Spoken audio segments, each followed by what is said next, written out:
कांग्रेस सांसद राहुल गांधी के नेतृत्व में निकाली गई भारत जोड़ो यात्रा के दौरान राहुल गांधी के दिए एक बयान पर दिल्ली पुलिस ने सख्त रवैया अपनाते हुए राहुल गांधी को नोटिस भेजा है।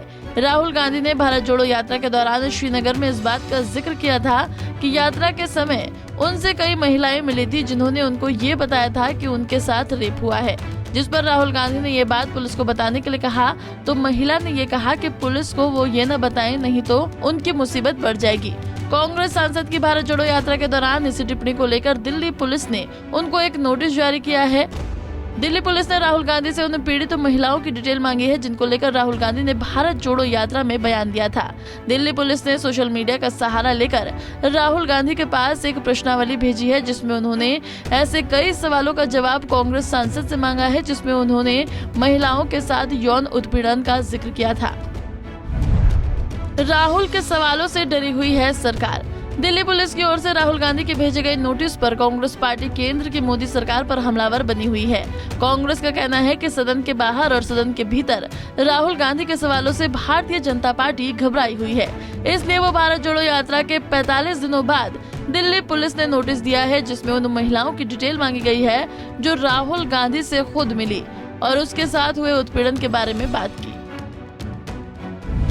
श्रीनगर में राहुल गांधी ने क्या कहा था? राहुल गांधी के नेतृत्व में कांग्रेस की भारत जोड़ो यात्रा की शुरुआत तमिलनाडु के कन्याकुमारी से हुई थी, जो करीब 145 दिनों तक चली। इस दौरान यात्रा ने 12 राज्यों और 2 केंद्र शासित प्रदेशों से होते हुए 4000 किलोमीटर से अधिक का सफर तय किया। श्रीनगर में भारी बर्फबारी के बाद राहुल गांधी ने अपने भाषण के दौरान कहा था कि जब मैं चल रहा था तो आपने देखा होगा बहुत सारी महिलाएं आकर रो रही थी। वो क्यों रो रही थी मैं आपको बताता हूँ। उनमें बहुत ऐसी महिलाएं थी जिन्होंने मुझे सच बताया, उनके साथ यौन उत्पीड़न हुआ, उनके साथ उनके किसी रिश्तेदार ने या जानने वाले ने ऐसा किया। जब उनसे मैंने कहा कि मैं ये पुलिस को बताऊं तो उन्होंने पुलिस को बताने के लिए मना कर दिया। उन्होंने कहा कि हम चाहते हैं कि आपको ये बात मालूम हो, लेकिन पुलिस को मत बताना, नहीं तो हमारा और नुकसान हो जाएगा। राहुल गांधी ने आगे अपने भाषण में कहा था कि ये हमारे देश की सच्चाई है और ऐसी बहुत सी कहानियां हैं जो मैं आपको बता सकता हूँ। वहीं इस बीच कांग्रेस पार्टी और भारतीय जनता पार्टी के बीच जुबानी जंग छिड़ी दिखाई दे रही है। बीते दिन राहुल गांधी ने प्रेस कॉन्फ्रेंस में एक बार फिर से पीएम मोदी और उद्योगपति गौतम अडानी के बीच रिश्ते को लेकर बीजेपी को घेरने की कोशिश की और कहा कि मैं सदन में जब बोलता हूं तो मुझे बोलने नहीं दिया जाता, लेकिन एक सांसद होने के नाते मैं सदन से सवाल पूछता रहूंगा। मैंने स्पीकर से कहा कि मैं पार्लियामेंट में बोलना चाहता हूं, अपनी बात रखना चाहता हूं। सरकार के शायद 4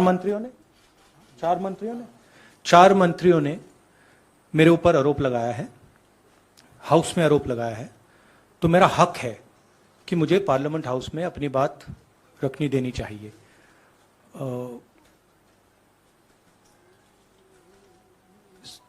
क्लैरिटी नहीं है, मगर मुझे नहीं लगता है कि मुझे बोलने देंगे। मैं होपफुल हूं कि कल मुझे बोलने दें। आज 1 मिनट के अंदर, मेरे आने के बाद 1 मिनट के अंदर उन्होंने हाउस को अडजर्न कर दिया। होपफुल हूं कि शायद कल मुझे बोलने दें क्योंकि मैं अपनी बात रखना चाहता हूं, मगर पक्का नहीं मालूम। आइडिया यह है कि जो मैंने भाषण कुछ दिन पहले पार्लियामेंट हाउस में दिया अदानी जी के बारे में और जो नरेंद्र मोदी जी और अदानी जी का रिश्ता है उसके बारे में मैंने सवाल पूछे। उस भाषण को पार्लियामेंट हाउस में पूरा एक्सपंज कर दिया गया और उस भाषण में ऐसी कोई चीज नहीं थी जो पब्लिक रिकॉर्ड से मैंने नहीं निकाली। अखबारों से, लोगों की स्टेटमेंट से मैंने पूरा भाषण डेवलप किया था और उसको एक्सपंज कर दिया गया। ये पूरा मामला डिस्ट्रैक्ट करने का मामला है। सरकार और प्रधानमंत्री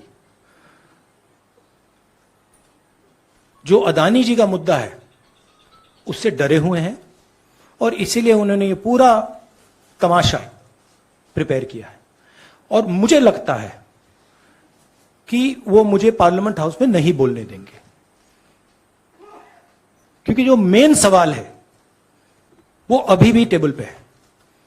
अदानी जी और प्रधानमंत्री का रिश्ता क्या है? जो डिफेंस कॉन्ट्रैक्ट्स अदानी जी को दिए जा रहे हैं वो क्यों दिए जा रहे हैं? जो श्रीलंका में बांग्लादेश में बात हुई है वो क्यों हुई, किसने की? ऑस्ट्रेलिया में जो प्रधानमंत्री जी और स्टेट बैंक के चेयरमैन और अदानी जी के साथ जो मीटिंग हुई वो क्यों हुई, उसमें क्या डिस्कस हुआ? तो ये सब सवाल हैं जो प्रधानमंत्री जिसके जवाब नहीं दे पा रहे हैं, और ये मेन बात है।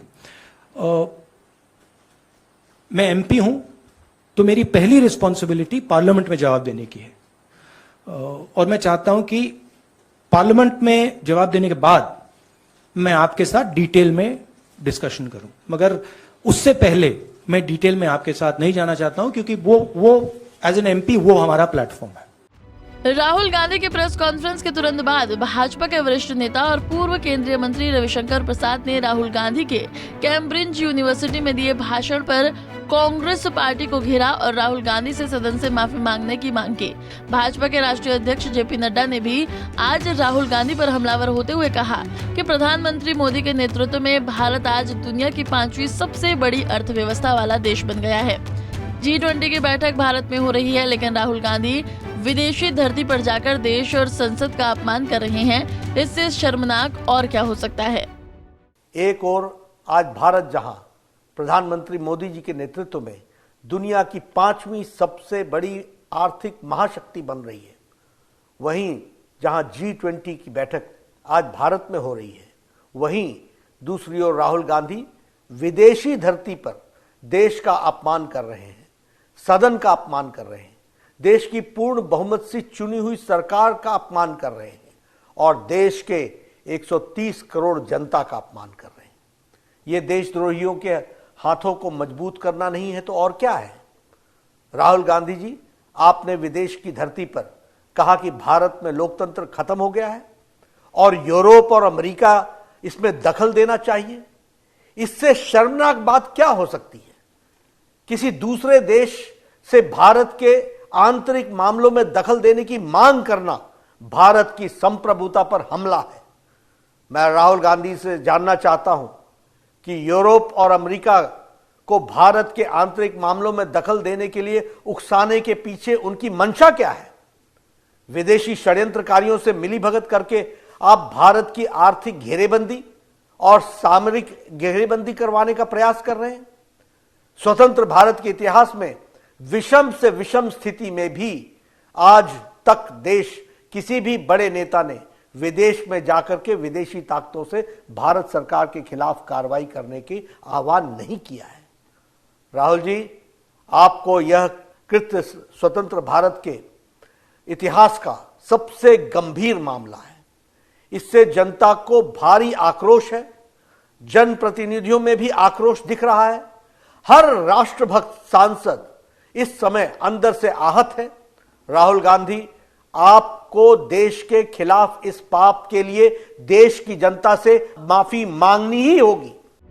फिलहाल ये देखना अब दिलचस्प होगा कि दिल्ली पुलिस की ओर से भेजे गए नोटिस पर राहुल गांधी क्या जवाब देते हैं। राहुल गांधी के लंदन में दिए भाषण पर भाजपा उनको घेरने की कोशिश कर रही है, तो वहीं ऐसे समय भारत जोड़ो यात्रा में उनके दिए एक बयान पर दिल्ली पुलिस का नोटिस भेजना कांग्रेस पार्टी के लिए मुश्किलें खड़ी कर सकता है। Bureau report, Punjab Kesari TV. हमसे जुड़े रहने के लिए हमारे YouTube चैनल को सब्सक्राइब करें और नई वीडियो की नोटिफिकेशन के लिए बेल आइकॉन को दबाएं।